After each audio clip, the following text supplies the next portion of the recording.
Muchas gracias a la facultad por darme esta oportunidad de charlar con ustedes y sumamente honrado de participar en el cierre de este preencuentro del Arquisur. Por otro lado, agotado de escuchar las cosas que me atribuyen, siento que he trabajado mucho, realmente he tenido la suerte, resulta realmente satisfactorio y cansador al mismo tiempo. Pero precisamente a partir de la experiencia personal, me pareció interesante plantear un tema que tiene que ver con la enseñanza de la arquitectura y que me sigue sorprendiendo a manera de debate cómo en las presentaciones para los másters, los posgrados, los doctorados, etcétera, de las distintas universidades donde me tocó participar como jurado o director de tesis, etcétera, la estructura formal de esas presentaciones sigue perteneciendo a las ciencias, sean ciencias duras o a las ciencias de las humanidades. Y se piden una cantidad de papers, etcétera, cuando en realidad nuestra tarea, quizás yo diría que el paper de la tarea proyectual es un proyecto. O sea, nuestra forma de investigar es un proyecto. Entonces, ¿cómo nos planteamos cómo acercarnos a un proyecto? Mejor dicho, quizás, para hablar con más precisión, ¿cómo he tratado yo de acercarme a un proyecto a lo largo de los años? Y quisiera empezar con un video. Un video, si alguno de ustedes no entiende chino, porque está hablado en chino, tiene subtítulos en inglés, que espero que no los lean porque pasa muy rápido. Y en ese caso, aquellos que no hablan chino y no leen inglés van a tener la suerte de poder ver solo las imágenes y quedarse con el enigma, que en definitiva es lo que me interesa mostrar. Es breve, pero creo que puede servir para abrir un tema de debate. ¿Empezamos con el video? No sé si se ve atrás o hay que apagar un poco más la luz, me parece, ¿no?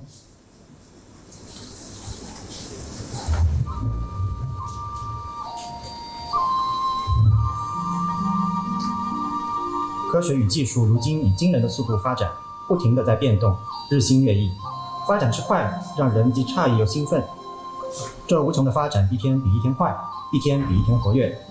观遍各个企业、工业、实验室和研究中心，都为了巩固及优化多类产品，投入大量精力和金钱。展示科技进展的空间已经成为社会聚集地点，充满了未知数的不久将来，也像有魔力一般，深深地吸引人们的幻想。科学与技术如今以惊人的速度发展，不停地在变动，日新月异。发展之快，让人既诧异又兴奋。这无穷的发展，一天比一天快，一天比一天活跃。人们的美好未来就在这里。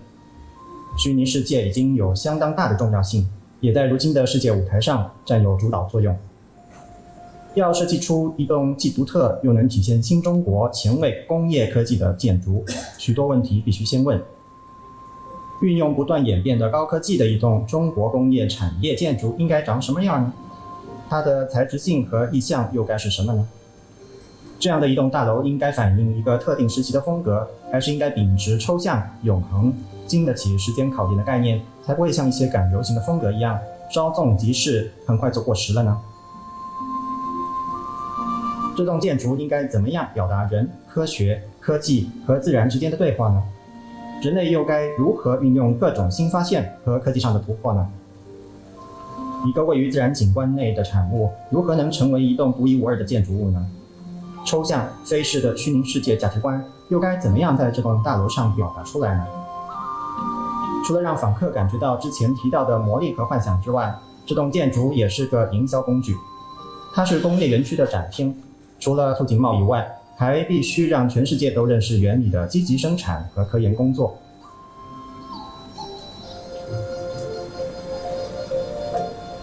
这栋建筑融入了当地的景色，它既在水上也在水下，这是一份大胆、具有压倒性的声明。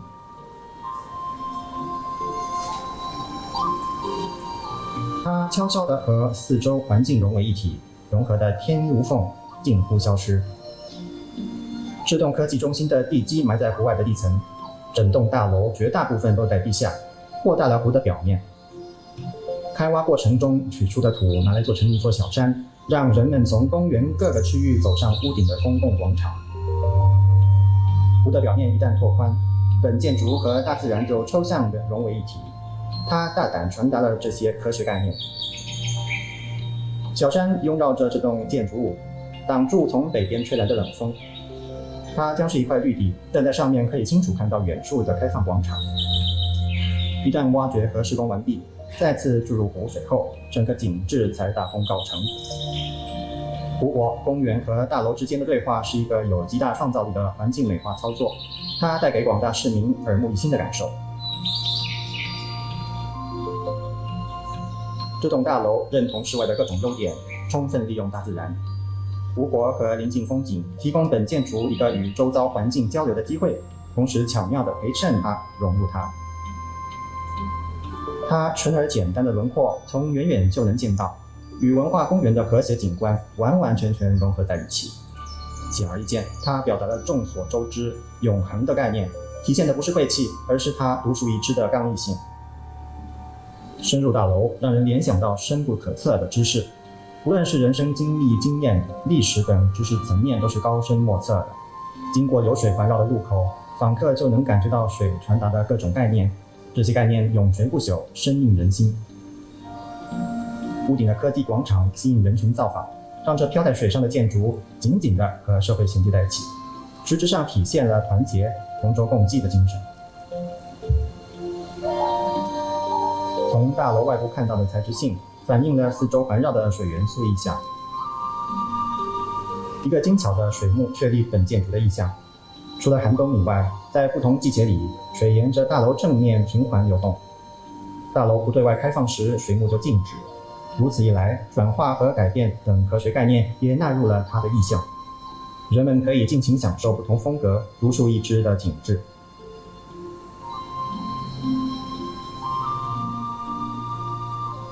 玻璃和流水在关键地点形成一道道水墙，产生既模糊又抽象的表面。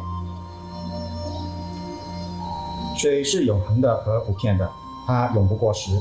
上述的人、科技、大自然之间的对话，加上环境和水以后，更加丰富。他们共同打造这栋工业产物，改变大自然，改善人类生活。水是外部和内部之间的中介，它是个创新的景观设计工具，潺潺水声添加大楼的附加价值。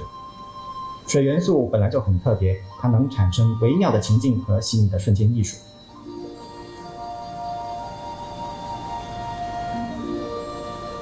覆盖在屋顶上的空间是一个大型公共广场，科技广场配置清水镜面和走道，具有通道和休闲功能，是一个人们可以相聚和互动的地方。广场仿佛浮自湖中，而且部分被水覆盖。水除了是景色的一部分之外，也降低北京气候对内部空间室温的影响。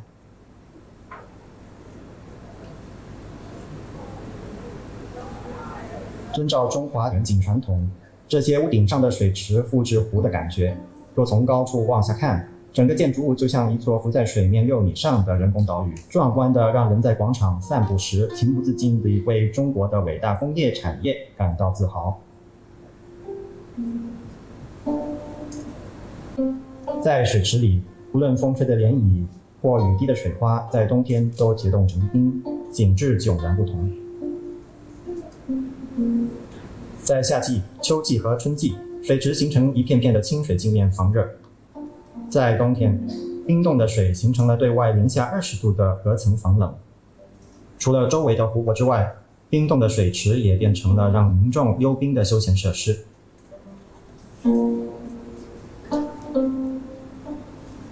在这里，科学传达了永恒的无限概念。各条走道汇合在同一点，圆形的道路则象征永无止境的无限。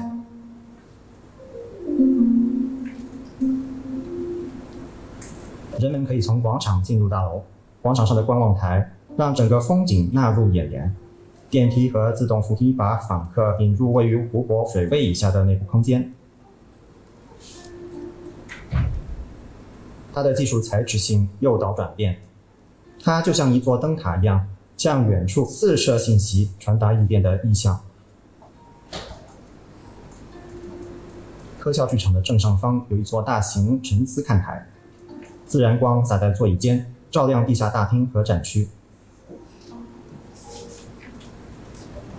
斜坡带引访客从高架广场走向大楼和水幕之间，从那里人在室外就能看到大楼内部络绎不绝的景象，而大楼正墙的水幕近在咫尺，唾手可及。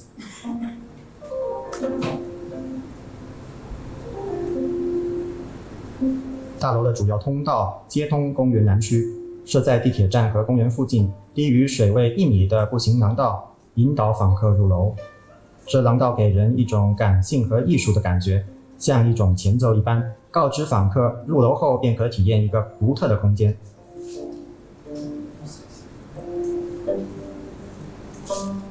有3个通道通往上层的公共广场，分别位于公园的南区、东区和西区，接通并整合周边交通流量。车辆出入和货物装卸区在公园的北区，位于人造山坡后面。内部空间传达着科学的复杂性和技术的概念，在大楼内部有明确的空间规划，人们可以欣赏象征人工自然景致的水幕，也能看见地下的展览会议区。围绕周围的科学之道，不但有效地疏通步行流量，也提供了一个可以利用多媒体解释历史演变和未来的教育空间。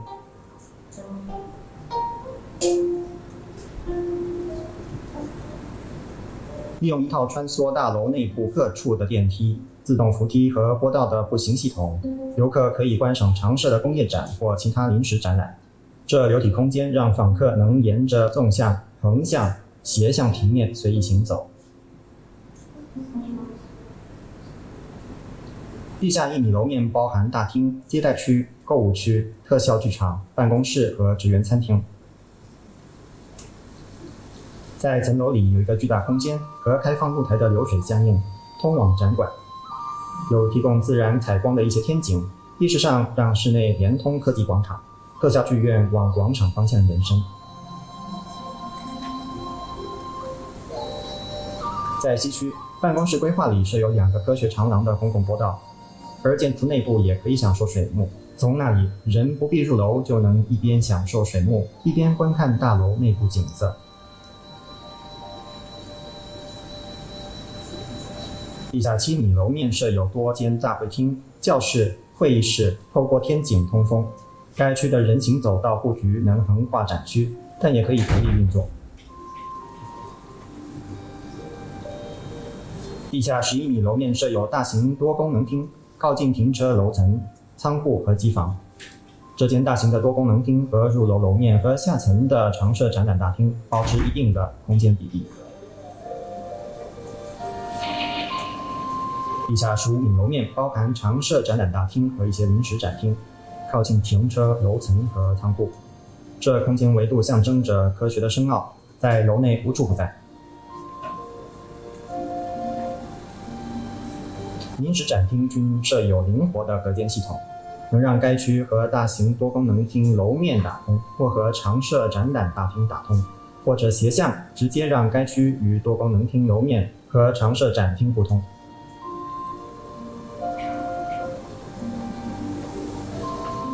大楼引自然光到内部各区，主要照明主展区。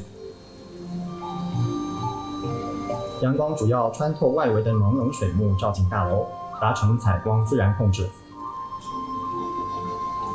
大型琉璃天窗让日光尽情地流入大楼心脏。这些形状不规则的天窗默默地挂在屋顶的公共广场上。3侧庭园里绿叶比比皆是。这些庭院对大楼整个系统的理想平衡调控和环境质量来说是关键。本建筑提供了一种自然的采光系统，加强可持续发展和环境保护的概念。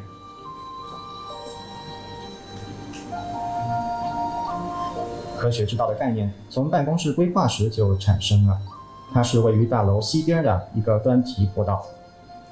在科学之道上展示着关于该园区的科技演变图片，诉说当初规划的构想和故事。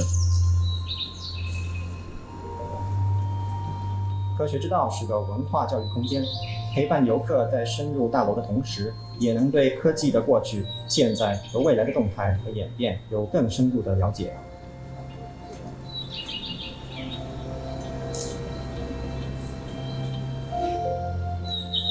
大楼主要是建在地下的，地热透过恒温对流节省能量，无论是在冬季或夏季，不时调整室内温度。由于和深达15米的土地不断接触，大楼享有空调上的极大优势。不但如此，而且它的自然采光系统赋予室内舒适阳光，本建筑可说是冬暖夏凉。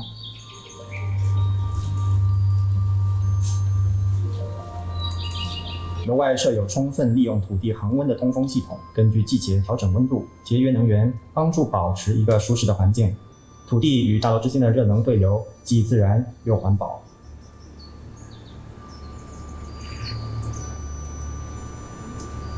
设计时考虑大楼要有一个灵活、功能多变、空间自由的结构，周围的圆墙具有挡土墙的功能。从下层往上瞻望，可以看到屋顶下的天花板，内部有一条条含冷水和通风管道的空心横梁，空气回流到这天花板内，透过上述冷水和通风管道冷却，进而节省更多空调能源。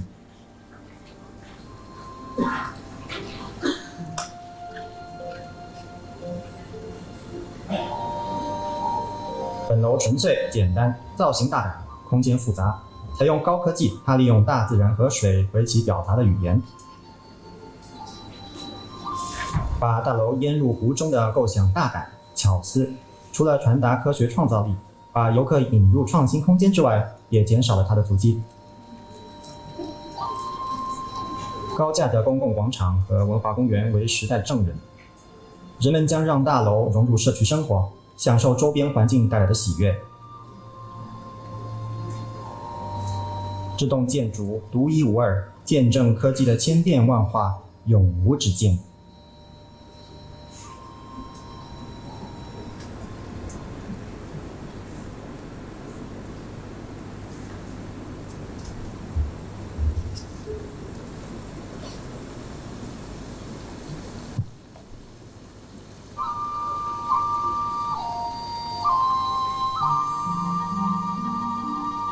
科学与技术如今以惊人的速度发展，不停地在变动，日新月异。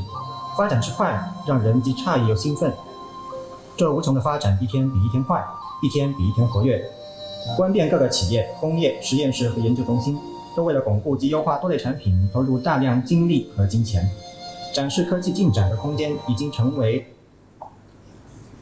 Bueno, mostrar esto tenía dos objetivos. Uno, mostrar un proyecto que desgraciadamente en gran medida se fracasó porque, no sé, se nota que en el envío WeTransfer se rayó el video, como quien diría, y por lo menos visto de acá había muchas imágenes perdidas, digamos. Lástima no haber sabido.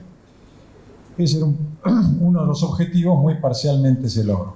El otro, que sí creo que está planteado, es una cierta dosis de enigma, de qué se trata todo esto. Y la pregunta acerca de qué se trata se planteó cuando empezamos a trabajar en el concurso. Lo hicimos asociados con un estudio argentino de gente mucho más joven que nosotros, KLM, que es Kelly Lestar Maldonado, y un pequeño estudio chino con quien veníamos trabajando hace un par de años, se llama VIAT, que tiene 2.500 arquitectos, que hacían asociaciones circunstanciales para distintas tareas. ¿Por qué digo que búsqueda de cierta dosis de enigma me parece que tiene un valor indicativo de lo que quiero hablar? Las bases del concurso hablaban de un centro para la ciencia y la tecnología, y no se entendía por qué pedían salones de una gran altura, 18 metros de altura, 5.000 metros cuadrados cada salón, y después agregaban visitantes 30 personas. Algo no cerraba. El estacionamiento era solo para ómnibus de visitantes y muy pocos. Entonces, si era un centro de la ciencia y tecnología, ¿qué era?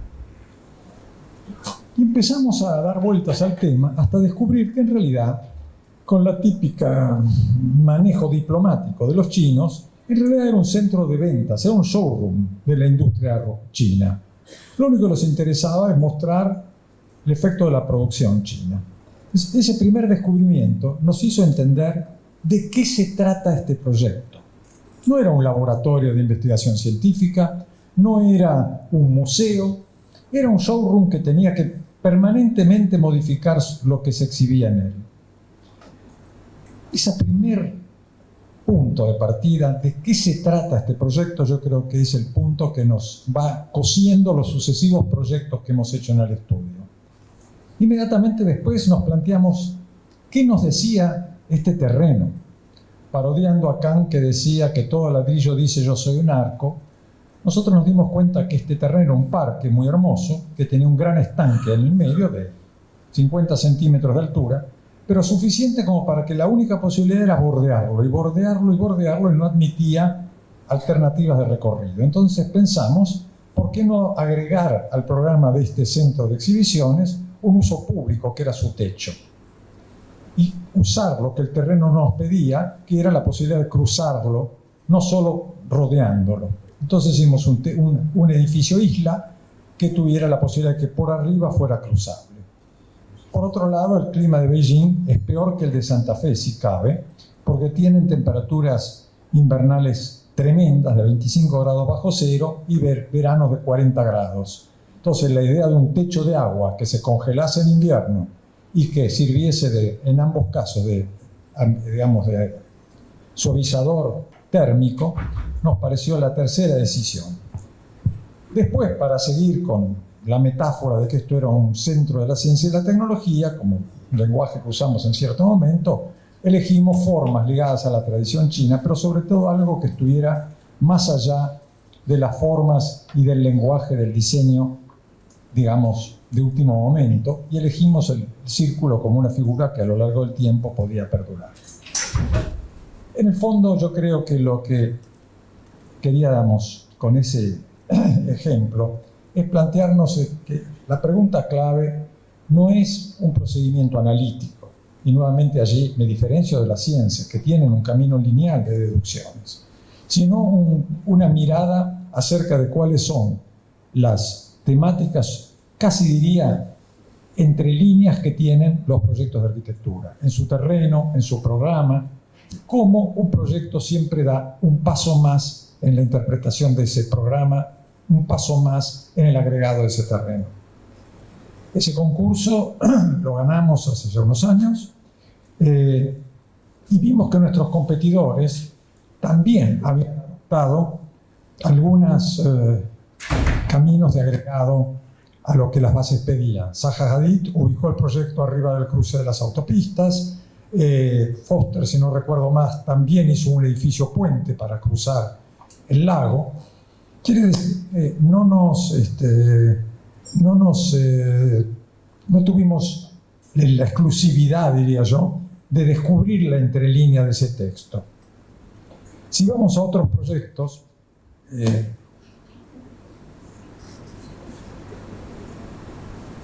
también la pregunta originaria para ganar el concurso, o lo que fuera, fue de qué se trata. En este caso, un proyecto que no se desarrolló, me da mucha pena porque creo que era interesante, en la ciudad de Buenos Aires, ahí lo llaman Lazareto. El Lazareto es un lugar donde en tiempos, digamos, antiguos se controlaba las enfermedades de los animales, y quedaron entonces una serie de pabellones. Están, me mareó la foto, que apenas se los ve en la foto aérea, que no tienen mucho interés arquitectónico, pero tienen ese interés de representar un momento de la Argentina y un momento del avance de la veterinaria, llamémoslo. Ahí teníamos que hacer el edificio del SENASA, que es una institución en la Argentina que controla la sanidad agropecuaria. Había que conservar 3 de ellos como para un uso futuro relacionado con la veterinaria, y 3 de ellos había, de los bloques existentes, que mantenerlo como edificio histórico. El resto eran los galpones demolibles. Pero ¿qué era lo interesante de esto? Primero, ¿de qué se trataba el programa? Nuevamente, era un edificio que tenía que tener un vínculo, más allá de que fuera un edificio de oficinas, un vínculo con su actividad. Y por lo tanto tenía que respetar el maravilloso parque que lo rodea, que lo comparte con una escuela de arte, la de la Cárcova, y por otro lado tenía que expresar ese criterio de edificio de oficinas en las cuales se trabajaba en un control científico. Sí. Entonces pensamos un proyecto que en los 4 pabellones de atrás, se mantenían para futuros usos veterinarios. Los 4 siguientes pensamos qué uso de un edificio de oficinas puede adquirir una escala doméstica, como eran estos galpones. Piensen que en estos galpones se guardaba una vaca enferma al lado de la otra, o un toro que venía de Europa y había que controlarlo a 40 días. O sea, tiene un tamaño menor en corte que este salón. Es un uso casi de una vivienda. Entonces ubicamos allí comedor de personal, consultorio, guardería de los niñitos, en fin, aquellas cosas que se adaptaba a un uso doméstico, creo que es la palabra, mientras que hicimos un edificio de oficinas que no pasaba por tener un techo verde, sino que en el interior era un patio escalonado que iba reproduciendo la posibilidad de instalar allí distintos cultivos, etcétera, que mostraran el avance de las posibles investigaciones referidas a cultivos de distinto tipo. Sí. Y distintas imágenes de la maqueta y de algunos renders donde se ve esa idea del techo que se desploma en el patio interior, por lo cual además desde el punto de vista de oficinas nos agregaba un plus de perímetro de iluminación que era el exterior más el anillo interior del patio como fuente de luz. Y abajo de esa gradiente metíamos el auditorio, que es esa pieza que es difícil de meter porque no tiene que tener luz y que tiene que tener grandes luces. Sí. Bueno, son distintas imágenes de lo mismo. Sí. Sí. La perspectiva de entrada, donde nos parecía que tenía que tener un pórtico importante. Nos imaginábamos esa especie de alero con una malla exterior para proteger del exceso de luz y tratábamos de salvar cada árbol cuidadosamente, aprovechando para instalar el edificio donde había unos galpones que demolíamos. Sí. Otra imagen de lo mismo, donde se veía el concepto. La verdad es que es un edificio que lamento mucho no se haya desarrollado el proyecto. Sí, sí. Otro proyecto que también creo que puede ser interesante y que muchos de ustedes conocerán es el de Rosario. Por un lado era un tema que nos provocaba cierta resquemor por ser un casino y un centro de convenciones, que después, desgraciadamente, ese centro de convenciones, que creo que también tiene una escala extraordinaria, un salón gigantesco para 2.000 personas, termina siendo un lugar de fiestas y bailes, pero tiene esa capacidad potencial de, junto con los salones de convenciones del hotel, de transformarse en un verdadero centro de convenciones cuando se necesite. Y pensamos, ¿qué se hace en un cruce de autopista? ¿De qué se trata un edificio de este tipo? Un edificio que es un edificio de usos múltiples, que tiene un área gigantesca sin ventanas, que tiene un edificio de altura, como es un hotel, y un edificio que se desparrama horizontalmente, como es un casino y un centro de convenciones, que son edificios que por todo edificio de gran movimiento masivo requiere en general un movimiento muy horizontal. Creo que es muy interesante el proyecto de Juan Herreros en Bogotá, que plantea un centro de convenciones en un movimiento vertical, pero en términos generales los centros de convenciones han sido edificios que se arrastran, que mueven el público horizontalmente. Y estábamos además en el cruce de dos autopistas.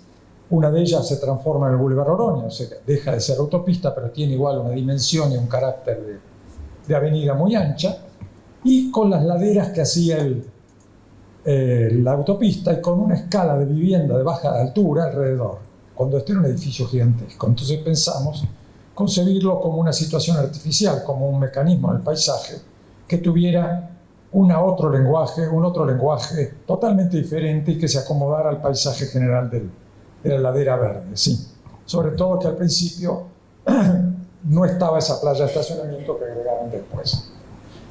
Sí, gracias. Un poco creo que esta luz, que es esta foto de estas luces, muestra el espíritu de este tema, ¿no es cierto?, que tenía un fuerte carácter lúdico y escenográfico, donde lo que primaba era un edificio donde había componentes no tradicionales de la arquitectura y donde el diseño del interiorismo tenía mucho peso, sí. Donde la diferencia entre hotel y edificio de casino era que el casino en general tenía toda una piel perforada que de alguna manera remediaba las estrellitas de los casinos tradicionales, mientras que el hotel era un edificio tradicional, llamémoslo así, en su lenguaje, separados por una calle que era donde entraba el ómnibus que traía a las personas al hotel o los autos que traían los pasajeros. Sí. Una imagen de esa fachada perforada, ¿sí? La vista aérea, donde además también había un elemento fundamental. El techo del edificio era un techo que merecía ser usado. La quinta fachada, de la cual se ha hablado tanto, no solo era quinta fachada, sino que realmente era un techo jardín. Quisimos usarla como plaza pública, después por decisión de nuestro cliente, por eso tenía grandes escaleras, etc. Pasó a ser exclusiva del hotel. Tiene unas piletas fabulosas, 2 canchas de tenis. Quizá lo que sirva para tener noción del tamaño de esto es las canchas de tenis que se ven allí a la izquierda, ¿no? Había acá además temas de una gran complejidad constructiva, de gran complejidad en la resolución de las piezas. Son 138.000 metros cuadrados de un gran especificidad, diría yo, donde cada pieza de estructura era difícil de resolver, donde las dimensiones no eran las habituales, y sin embargo, al lado de ese techo tiene 70 metros de luz, sin ninguna columna, el techo que se ve blanco de chapa, sin ningún apoyo, que es el área de juego, y al lado hay un hotel que tiene habitaciones de 30 metros. O sea, estamos hablando de un proyecto que compartían pequeñas celdas o células de 30 metros con un espacio de 27.000 metros como tiene el lugar de juego. Sí. Donde era importante que el acceso no solo estuviera cubierto para que no se moje el que baja, sino también para que tuviera la representatividad y el mensaje de transmitir: esto es la entrada.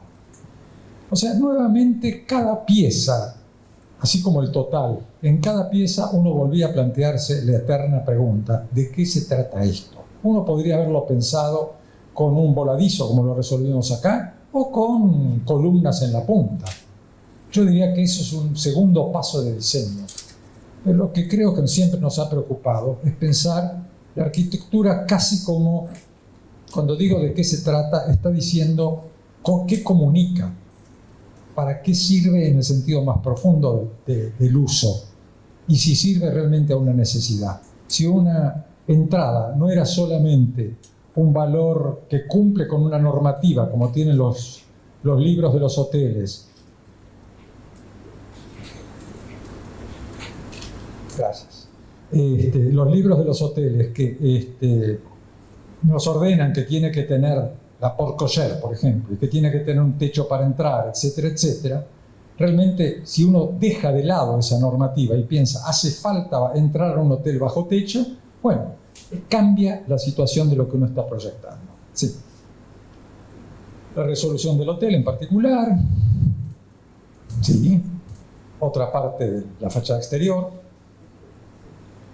Acá es la parte de atrás de los grandes restaurantes, dentro de la parte de otra vista del exterior, ¿sí? El acceso de noche, y donde acá interviene otro factor.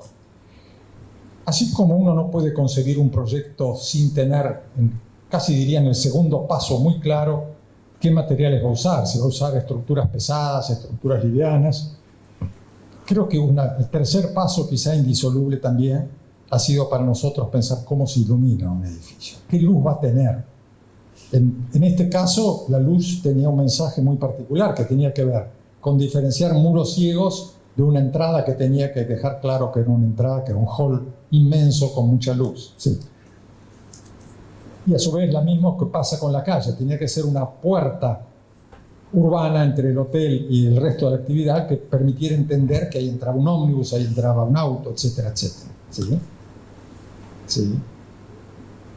El mundo nocturno y el mundo diurno, los brillos, los reflejos, ¿sí? El hall con una dimensión muy importante, porque en definitiva entran muchos miles de personas por día, y en algunos casos, cuando hay una reunión de convenciones, salen 2.000 personas juntas, por ejemplo. ¿Sí? Donde entonces el garage, y ahí nuevamente la pregunta es pensar qué significado tiene. Teníamos 3 subsuelos de garage con 2.000 plazas de estacionamiento.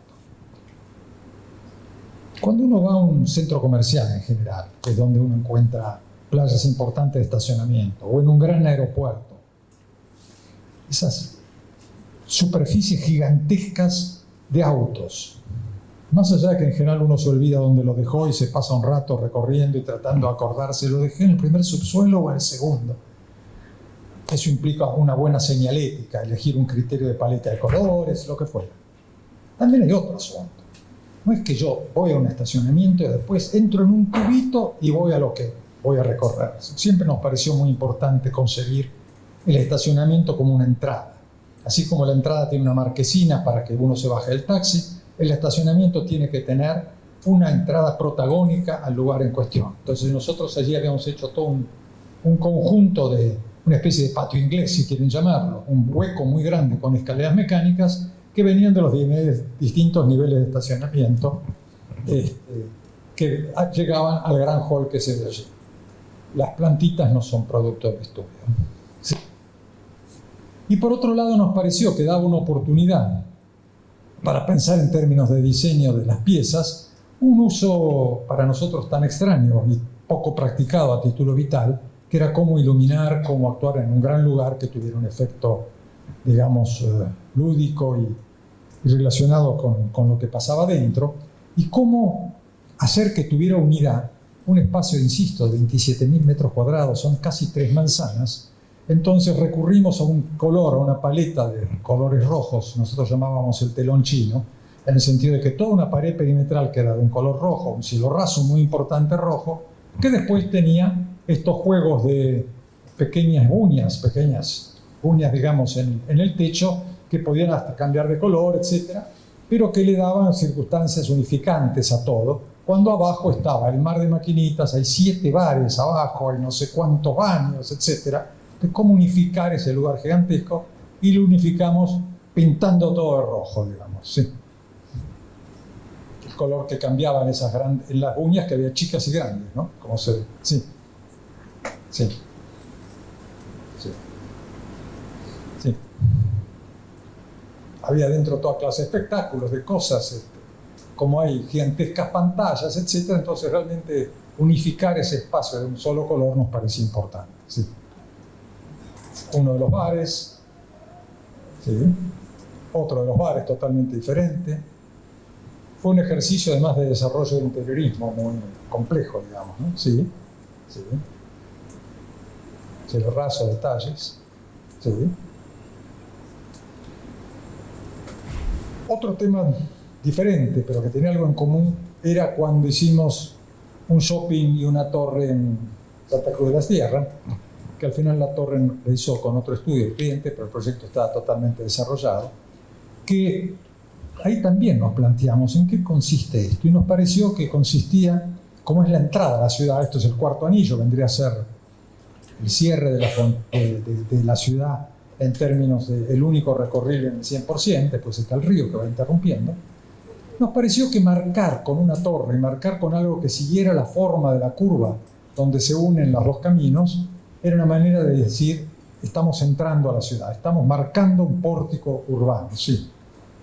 Y por eso la torre, que desgraciadamente no se usó, tenía un edificio de oficinas hasta este piso abajo, hasta acá, y luego había un hotel.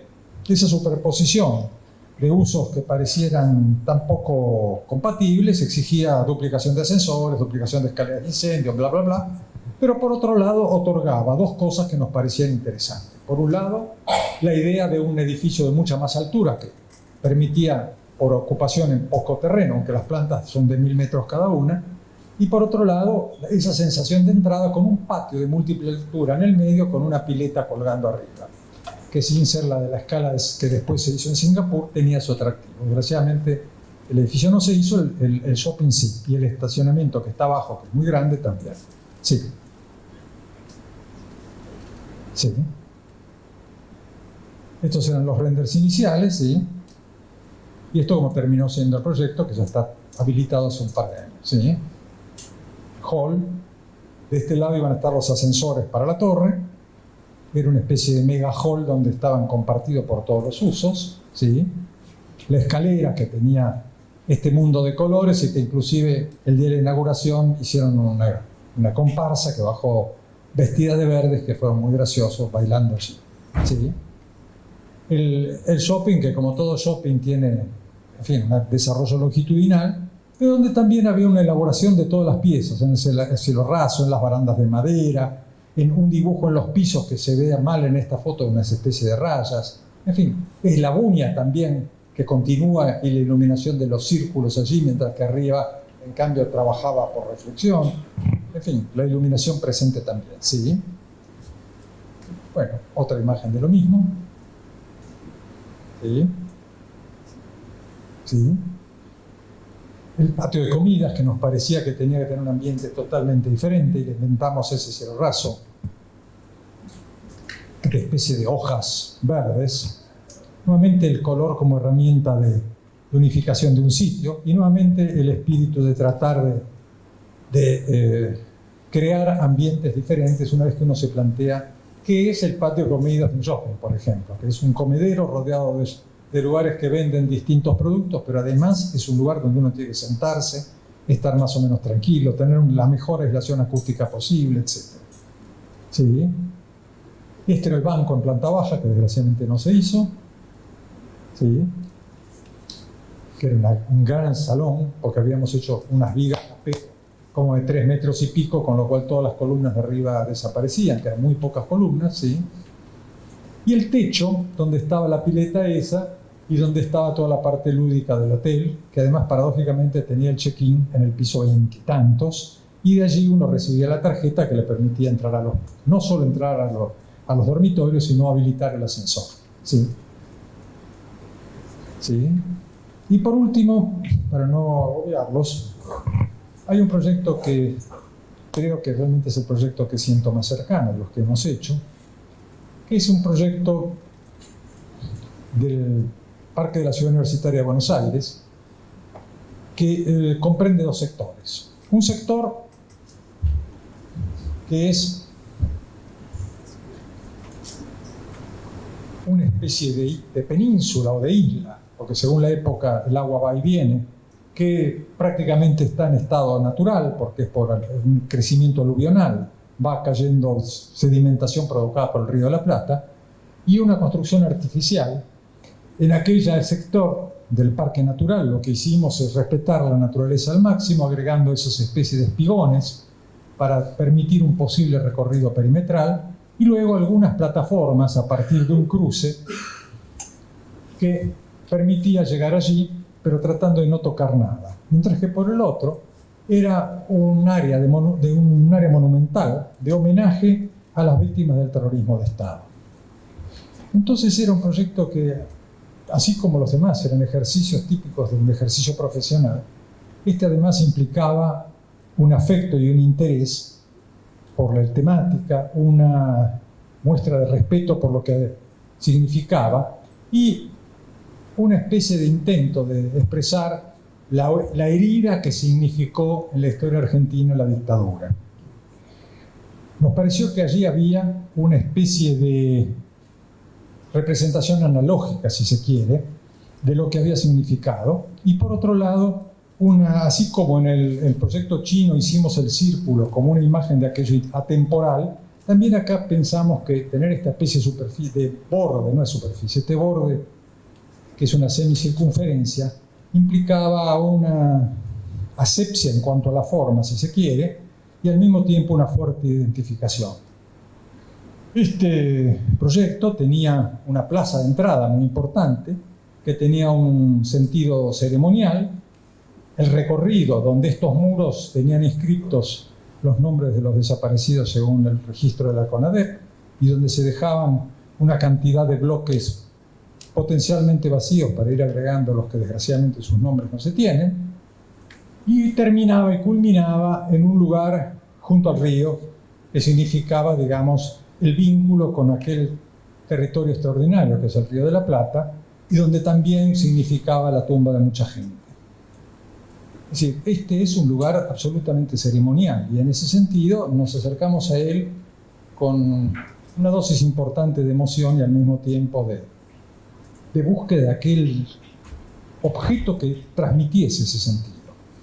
Por bases del concurso había que reservar un área para futuros edificios universitarios, que era esta donde de hecho se está construyendo uno en este momento. Sí. La maqueta del concurso es esta, que prácticamente diría conserva lo que vimos antes, era una imagen de Google Earth, con lo cual es lo que se ve cuando uno llega en avión. Ustedes vieron que entre lo que hicimos en el concurso y lo que se construyó hay muy poca diferencia. Acá están ya sí representados de una manera teórica los posibles edificios que agregará la universidad, pero en términos generales diría que las ideas del proyecto están planteadas desde el primer día, porque efectivamente la eterna pregunta que repito como un loro, ¿de qué se trata esto?, estaba planteada. Y esto se trataba de mantener viva el recuerdo de una terrible herida que hubo en la historia de nuestra sociedad. Sí. Y a su vez, me parece que es importante tomar este detalle de una escalera que no conduce a ningún lado, porque obviamente está bajando al agua. Sin embargo, tenía el sentido de reflejar ese contacto río-ciudad, ese contacto pasado, presente, etc. O sea, obviamente el río de la Plata sube y baja según las mareas, a veces había barro, a veces hay barro, a veces hay agua, a veces el agua cubre más escalones. Sí. Esta es la entrada. Debo reconocer que uno de los errores que lamento cada vez que paso por allí es que elegimos unos árboles que no fueron los adecuados, no han crecido suficiente. Desgraciadamente, obviamente, no es el momento para pretender cambiarlos. Y la idea era que fuera un lugar muy abstracto, donde realmente hubiera un dibujo entre pastos y pisos que tuviera ese valor simbólico que requería este lugar como entrada. Así como el valor simbólico tradicional de los lugares de este tipo eran peristilos, edificios en estilo, etc., nos parecía que lo que había que recuperar esa sensación de silencio que da el río, una explanada, un lugar, yo diría, de cierto homenaje, sí. Donde además hubo una cosa que reconozco que tardé en darme cuenta, me hicieron notar en Rumania. Elegimos unos artefactos de iluminación que diseñó Tito Dis, que son esos cuartos de círculo, y a veces son semicírculos, que son artefactos de iluminación. Y el decano de la Facultad de Bucarest me dice, cuando vino a Buenos Aires, me dijo que era una representación de la tumba y que eso era una lápida. La verdad que no nos habíamos dado cuenta, pero es una lectura posible, ¿cierto? Sí. Tiene una dimensión importante este lugar, donde la gente camina y no hay un recorrido. Es como una posibilidad de cada uno recorrerlo como quiera. Lugares donde sentarse. Hubo un concurso internacional de esculturas, entonces allí están insertas algunas de las esculturas. Acá se ve una. Y hay unos grandes mástiles, diría yo, de iluminación. Sí.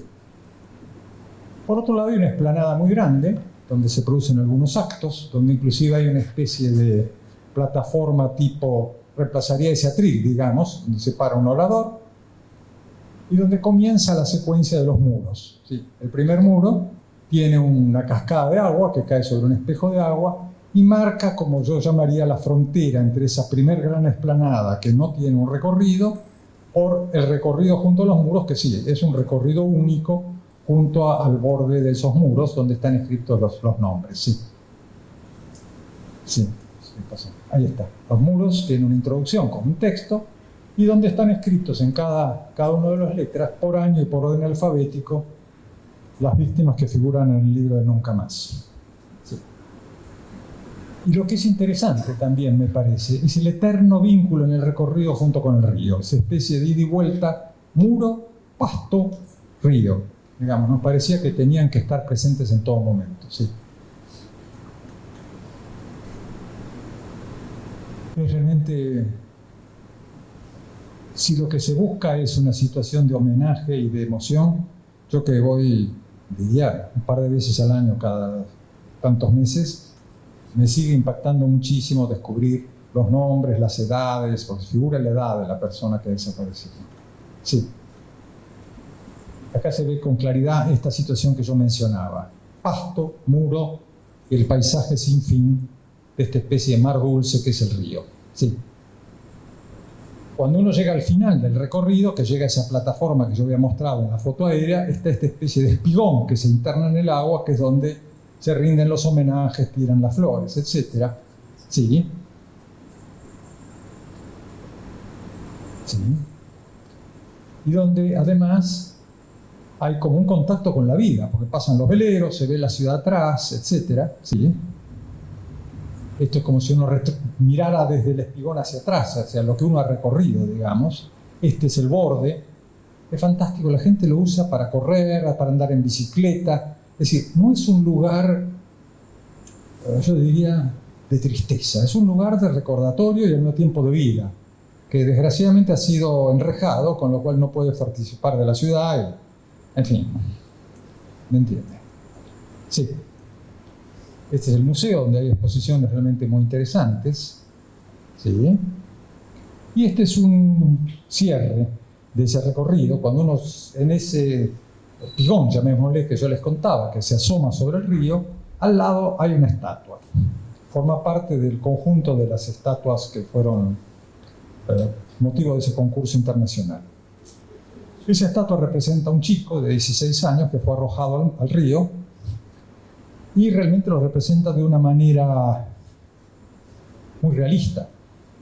La escultora que hizo esta escultura es una gran escultora, y esta estatua a mí me produce un inmenso congoja, porque el agua sube y lo va cubriendo al chico y va desapareciendo. O sea, realmente el realismo de la situación no pasa solamente por los rasgos fisonómicos de este chico, sino por esa metáfora tan verídica de que el agua lo cubre. Es impresionante, sí.